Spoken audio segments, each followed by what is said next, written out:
एक नाम तस्वीर के पीछे लिखा हुआ। नुसरत ने 20 साल में पहली बार पढ़ा। कुरैशी मंजिल। तस्वीर की पुष्ट पर यही अल्फाज दर्ज थे, पुरानी धुंधली रोशनाई में। नुसरत का सांस रुक गया। यही नाम था, वही घर जहां उसे 10 बरस की उम्र में भेजा गया था। ये वही लोग हैं, इमरान। नुसरत की आवाज कांप रही थी। कुरैशी खानदान, वही जिनके पास मुझे भेजा गया था। इमरान ने तस्वीर वापस लेकर गौर से देखा। मुमकिन है नाम मिलता जुलता हो। नुसरत, ये बहुत आम नाम है। नहीं, नुसरत ने सर हिलाया। मुझे याद है, घर का दरवाजा, सहन में लगा नीम का दरख्त, ये वही तस्वीर है जो मुझे दीवार पर टंगी नजर आती थी जब मैं वहां काम करती थी। उस रात नुसरत सो न सकी। 20 साल पुरानी यादें जिन्हें उसने दबा कर रखा था, एक एक करके वापस आने लगी।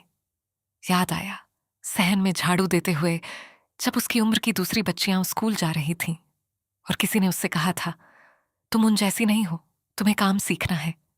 याद आया एक रात जब उसे बुखार था और किसी ने हकीम नहीं बुलाया क्योंकि ये सिर्फ कमजोरी है, ठीक हो जाएगी। याद आया एक आवाज, नरम मेहरबान, जो कभी कभार उसके सर पर हाथ रख देती और कहती, सब्र करो बेटी, ये वक्त गुजर जाएगा। ये आखिर याद नुसरत को उलझा गई। वो आवाज किसकी थी? उसने 20 साल में कभी इस पर गौर नहीं किया था। अगले दिन नुसरत ने फरहान से दोबारा बात करने की कोशिश की, इस बार नरमी से, गुस्से के बिना। फरहान भाई, वो खानदान जिनके पास रुखसाना को भेजा जा रहा है, क्या वो कुरैशी साहब के घराने से हैं? फरहान का चेहरा बदल गया। तुम्हें कैसे पता?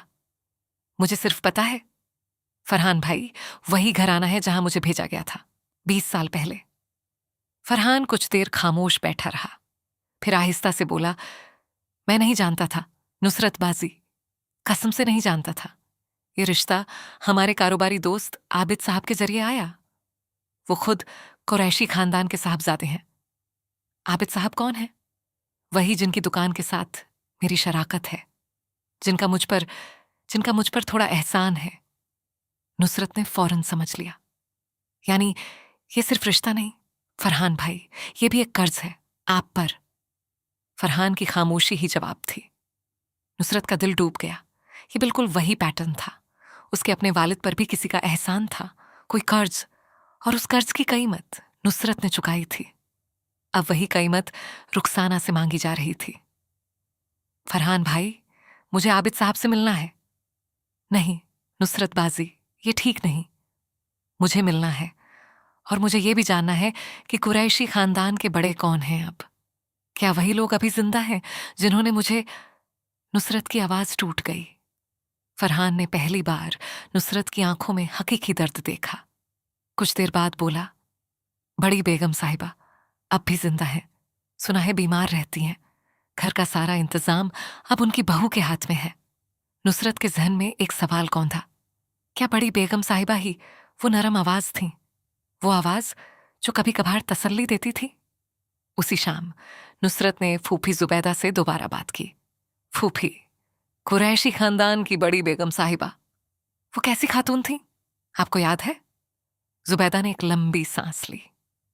बेगम साहिबा खुद भी इस घर में मजबूर थी नुसरत। उनके शौहर का मिजाज सख्त था। वो चाहती भी तो ज्यादा कुछ नहीं कर सकती थी, लेकिन हां, मुझे याद है वो तुम पर कुछ नरम दिल रखती थी। नुसरत की आंखों में आंसू आ गए, न गुस्से के बल्कि उलझन के।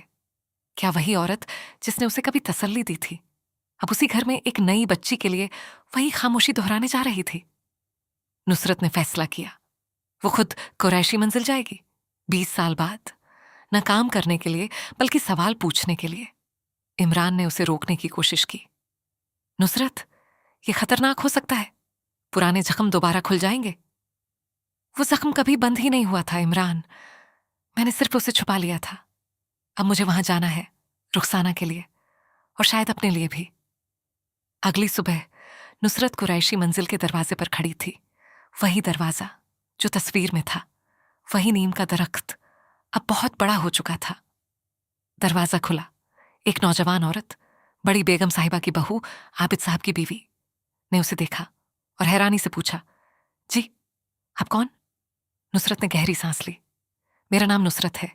20 साल पहले इस घर में मैं एक बच्ची की हैसियत से रहती थी। औरत का चेहरा फट हो गया। आप वही नुसरत हैं? बेगम साहिबा ने आपका नाम कई बार लिया है। वो अक्सर कहती हैं, एक बच्ची थी जिसे वो भूल नहीं पाई।